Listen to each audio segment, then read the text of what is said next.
China dalam 10 tahun terakhir telah memperbaharui pasukannya menjadi yang terbesar di dunia. China memamerkan alutsista terbaik mereka dalam peringatan 80 tahun kemenangan rakyat China dalam perang melawan Jepang pada Rabu 3 September 2025 kemarin.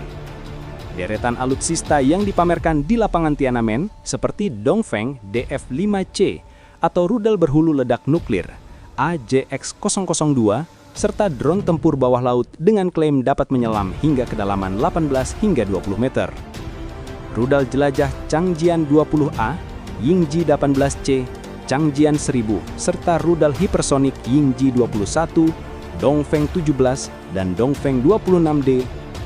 Jumlah alutsista Tiongkok sangat besar dan terus berkembang, dengan beberapa contoh perincian yang dapat ditemukan pada data terbaru, sekitar 6.800 tank, 3.309 total pesawat, termasuk 1.212 pesawat tempur, dan 754 unit armada laut, termasuk 3 kapal induk dan 61 kapal selam.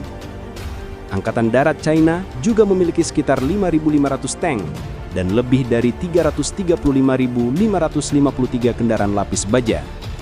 Kategori kekuatan militer China yang tercatat berada di posisi pertama dunia seperti kapal perang dan kapal selam dengan jumlah sekitar 754 unit.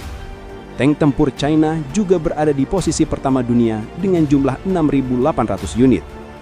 Kapabilitas SOF China telah berkembang secara signifikan dengan peningkatan dalam pelatihan dan struktur komando, dan mereka memainkan peran yang semakin penting dalam strategi militer negara tersebut.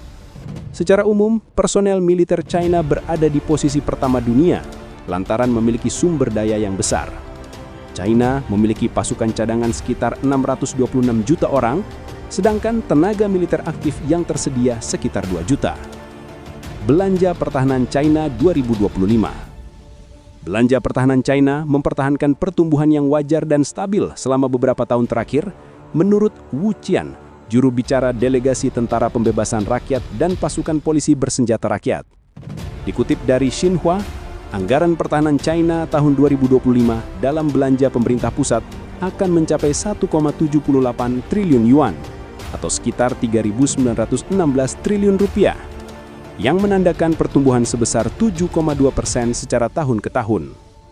Peningkatan pengeluaran tersebut akan digunakan untuk mengembangkan kekuatan di domain baru dengan kemampuan tempur baru, serta untuk meningkatkan sistem dan kapasitas pengintaian dan peringatan dini, serangan gabungan, dukungan untuk medan perang, dan dukungan logistik terpadu.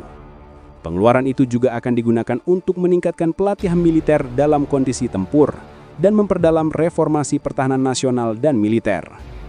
Kemajuan pesat militer China jelas menjadi ancaman bagi wilayah kita, karena seperti yang kita tahu, China memiliki rudal balistik nuklir antar benua yang jaraknya 6.000 km, dan itu bisa masuk dengan mudah ke negara kita, apalagi seperti yang kita lihat kemarin soal sengketa Pulau Natuna.